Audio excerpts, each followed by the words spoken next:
Hello बच्चों, आज हम कक्षा 4 के प्रथम पाठ प्रार्थना पढ़ेंगे, जिसमें एक कविता है और इस कविता के कवि हैं राम नरेश त्रिपाठी।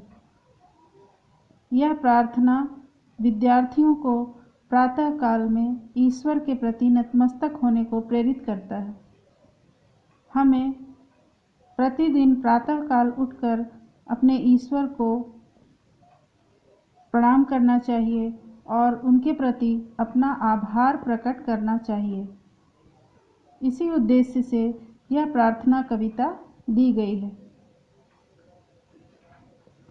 अब हम इस प्रार्थना कविता की पंक्तियों को पढ़ेंगे और इनका भावार्थ आपको बारी बारी से समझाएंगे।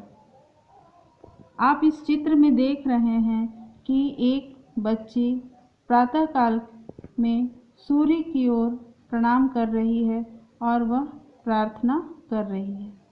वो कह रही है कि हे जग के सृजनहार प्रभु, तब याद तुम्हारी आती है जब बहुत सुबह चिड़िया उठकर कुछ गीत खुशी के गाती है। कलियां दरवाजे खोल खोल जब दुनिया पर मुस्काती हैं, खुशबू की लहरें जब घर से बाहर आ दौड़ लगाती हैं। तो इस बच्ची के कहने का तात्पर्य है कि हे जग के सृजनहार प्रभु, अर्थात जग को बनाने वाले, संसार को बनाने वाले ईश्वर, तुम्हारी याद तब आती है जब सुबह चिड़िया उठकर चहचहाती हुई खुशी के गीत गाती है और फूलों की कलियां न रहकर फूल बन जाती है। वो अपनी कलियों को खोलकर फूल का रूप ले लेती हैं और अपनी सुगंध पूरी दुनिया में बिखेर देती हैं।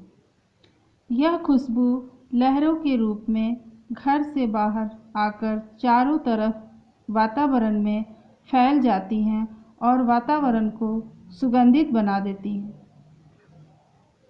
तो सुबह का वातावरण बड़ा ही रमणीक होता है, बड़ा ही सुंदर होता है।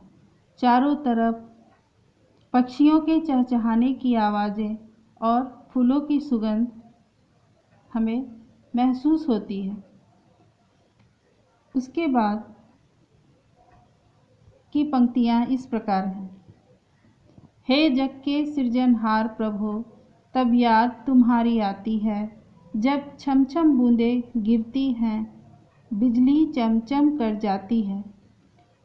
मैदानों में, वन बागों में जब हरियाली लहराती है, जब ठंडी ठंडी हवा कहीं से मस्ती ढोकर लाती है।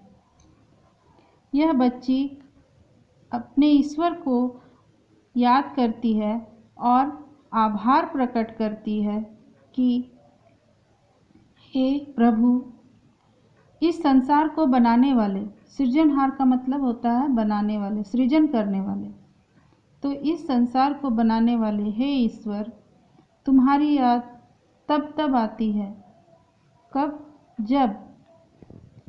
जब बारिश की बूंदें छमछम करती हुई इस धरती पर गिरती हैं, जब बिजली चमचम कर जाती है। ये सारी क्रियाएं इंसानों द्वारा नहीं हो सकती हैं। ये सारी क्रियाएं ईश्वर द्वारा ही प्रदत्त हैं। मैदानों में, वन बागों में, अर्थात चारों ओर जब बारिश होती है, बारिश का पानी मैदानों में, वनों में यानी जंगलों में, बागों में, खेत खलिहानों में चारों तरफ भर जाती है और बारिश होने के बाद बारिश के पानी के कारण चारों तरफ हरियाली छा जाती है। तो ऐसा ईश्वर के कारण होता है। ईश्वर की दया की वजह से हमें हवा, पानी, फल, फूल, हर कुछ प्राप्त होता है। ईश्वर बहुत दयालु हैं और उन्होंने हमें ये सारी चीज़ें प्रदान की हैं। आप इस चित्र में देख रहे हैं किस तरह से ये प्राकृतिक घटनाएं घटती हैं। आप देख रहे हैं कि काले काले बादल घिर आए हैं।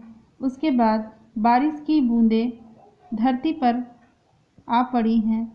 बिजली चमक रही है और चारों ओर हरियाली छा गई है। तो जब बारिश की बूंदें धरती पर आती हैं तो तपती हुई धरती को बहुत सुकून महसूस होता है और सभी नदी नाले भर जाते हैं, सबकी प्यास बुझ जाती है। तो ये प्राकृतिक घटनाएं ईश्वर के कारण ही होता है। उसके बाद की पंक्तियां हैं, जब ठंडी ठंडी हवा कहीं से मस्ती ढोकर लाती है। अर्थात बारिश जब होती है तो बारिश से पहले और बारिश के होने के बाद भी ठंडी ठंडी हवाएं मस्ती ढोकर लाती हैं। मस्ती का मतलब होता है आनंद। ठंडी ठंडी हवाएं हमें बहुत आनंद प्रदान करती हैं, आनंद महसूस होता है और हमारे बदन में स्फूर्ति बढ़ जाती है। तो ये सारी चीज़ें ईश्वर ने हमें प्रदान की हैं और इसे हमें कभी नहीं भूलना चाहिए और इसलिए प्रतिदिन हमें इसके कारण, ईश्वर की महिमा के कारण हमें उनको प्रणाम करना चाहिए, उनके आगे नतमस्तक होना चाहिए। हे जग के सृजनहार प्रभु, तब याद तुम्हारी आती है। अर्थात हे जग को बनाने वाले ईश्वर, तुम्हारी याद तब आती है। कब आती है? जब सुबह चिड़िया चहचहाती है और चहचहाते हुए खुशी की गीत गाती है। यह खुशी के गीत गाना, चिड़ियों को चहचहाना किसने सिखाया? ईश्वर ने। कलियों को फूल बनने के लिए प्रेरणा किसने दी? ईश्वर ने। इस दुनिया में कलियों को फूल बनकर मुस्कुराते हुए आप देखते हैं, वह हमें क्या शिक्षा देती है? वह हमें मुस्कुराने की शिक्षा देती है। हर परिस्थिति में हमें कलियों से यह सीखना चाहिए, फूलों से यह सीखना चाहिए कि हमें हर परिस्थिति में मुस्कुराते रहना चाहिए। खुशबू की लहरें जब घर से बाहर आ दौड़ लगाती हैं और फूलों की खुशबू सिर्फ फूल अपने तक ही सीमित नहीं रखते, वे अपनी खुशबू को चारों ओर फैला देते हैं। तो हमें इससे यह प्रेरणा लेनी चाहिए कि हमें हर कुछ सबके लिए रखना है और सबको प्रदान करना है। ईश्वर बारिश का पानी हो या सूर्य की रोशनी हो या हवा हो या अन्न हो, सब कुछ स्वयं नहीं लेते, वो इसे हम सबके लिए छोड़ देते हैं। जैसे पेड़ अपना फल स्वयं नहीं खाते, नदी अपना जल स्वयं नहीं पीती, उसी तरह से हमें भी उपकारी बनना चाहिए।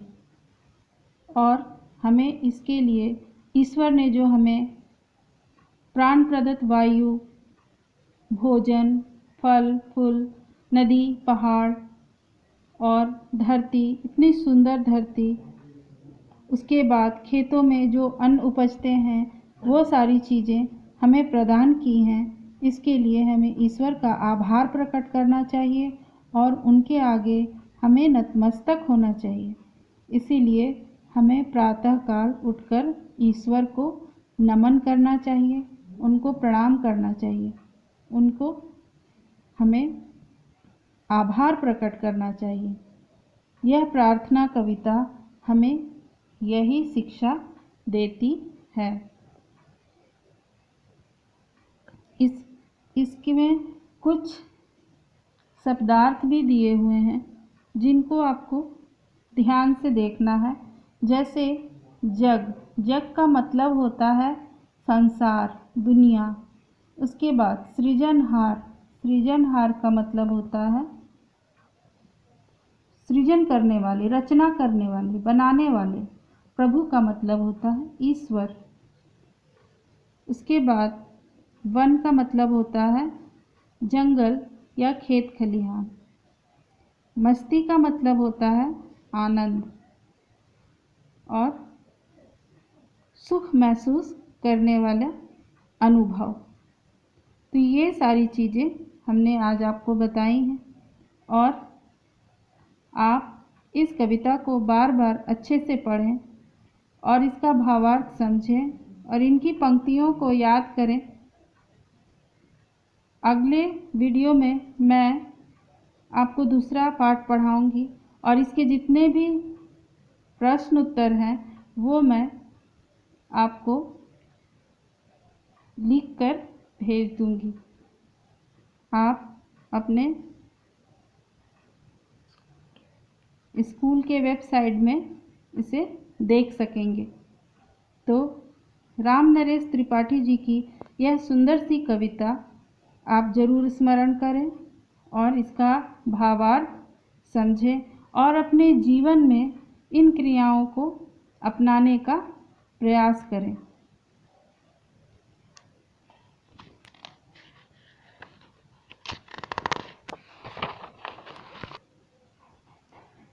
आप इस कविता के कुछ मौखिक प्रश्न यहाँ पर देख सकते हैं जिनके उत्तर मैं अभी आपको बताती हूँ। जग का सृजनहार कौन है?